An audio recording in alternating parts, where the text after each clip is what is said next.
Hey everybody, welcome back to DIY Boomboxes in Texas. My name is Phil, your host, and Duke's around here somewhere. I want to do a little quick tutorial video because I've been seeing a lot of people asking about putting a fuse in your system that you build, and it's actually very, very important to protect your circuit and protect your battery.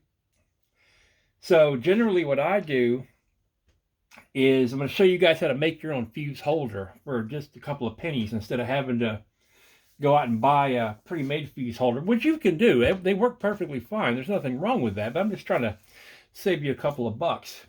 So I like to use the automotive blade fuses like this one here, and this is a 15 amp. That's what I normally order. And what a fuse basically does, it's got a little element in there, and it normally lets power come through, like your DC voltage coming from your battery. But if something short circuits or overloads the circuit, that little element in there will burn out and cut the flow of electricity or current to your items, and that'll protect your system. If you didn't have this fuse, you could burn up your amp, burn up your switches, your wires could catch fire. A lot of bad things can happen. Now, a lot of things can happen to make a fuse overload.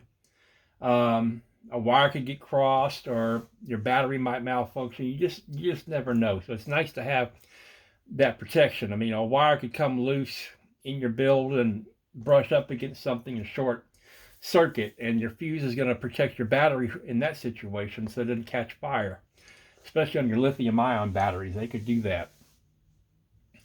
All right, so fuse is a very important protection system, and I'm going to show you guys how to make a fuse holder. Again, I use these blade fuses, standard automotive fuses. You can get them anywhere, any auto parts store.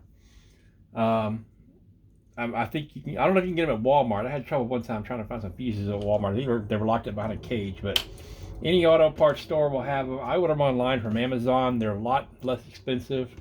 Order them online that way. And I'm going to show you what to do. So these are called F connectors right here, and this is what you use to put the connector on like a blade, on like a switch or something like that. You can see we got it set up just like that, and this is what we're going to do to attach the fuse. So you're going to have one wire. Oh, that one just came apart. If I can put that back together. Well, that was kind of tough. I'm going to have to see here if that one will go back together. If not, we'll just get another one. I buy these by the 100. There we go. So what you want to do is you want to strip your wire, but not very far. So you want to strip it maybe a 1/4 inch, and I'm using 18 gauge wire. And speaking of these connectors, I'll show you.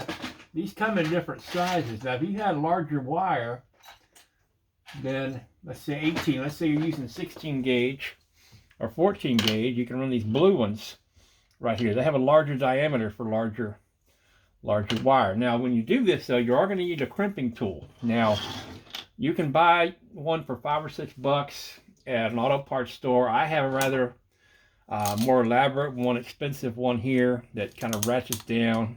And see, it's got red, blue, and yellow depending on what size connector that you're using to give you a really good crimp. If you're going to do a lot of builds, these are really worth the investment. They're about 20 bucks.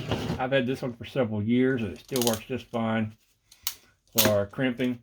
But like I said, you can get a cheap one for less than $10 from any auto parts store. All right, we're going to strip the wire down, and we're going to go ahead and put it right in here. And sometimes you got to really get that wire thin to get that connector to go on. Come on now. There we go. And once it bottoms out, you're going to go ahead and you see the red part there. Now you want to put the connector over the barrel, make sure the wire's in there, and crimp down really good. And that's on there really good. So we're going to go ahead and do the other wire. Now this wire, you would go ahead and send it to your battery and hook it to your battery. And a lot of the batteries have these connections too. But we're going to go ahead and take our wire strippers. You also want to get you a good pair of wire strippers. These are channel lock wire strippers that I got, and they have different holes for different size wires. So we're going to do the number 18 right there, strip about a 1/4 inch off. And I have a little garbage can next to my table here so I can go throw all the stuff away. We're going to go ahead and put wire back on there, push it down until the bottom's out. We're going to go ahead and take our connector and we're going to go ahead and crimp it down. Now here's a little tip for you. Go ahead and leave your fuse out of the system until you get all your components put in, because as soon as you put the fuse in there, this wire becomes live. And you don't really want to have your system live until you've got everything connected, all your switches, your connectors, your amps. So this would go to your battery, and see how it just slips right on like that. And this is going to be your hot wire coming from the battery. And just like that, see, we got a nice little fuse holder. And this wire is going to go to your distribution point.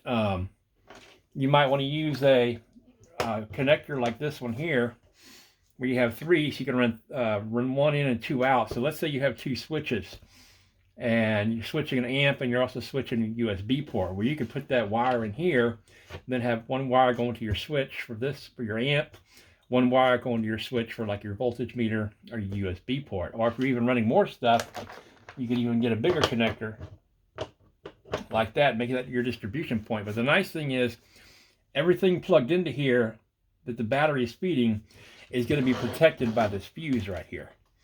And the cool thing is, you can get you one of these little sticky pads here that hold your zip ties. See how the zip tie goes in there? And you could go ahead and place this right here. And let's say this has a sticky backing that you pull off.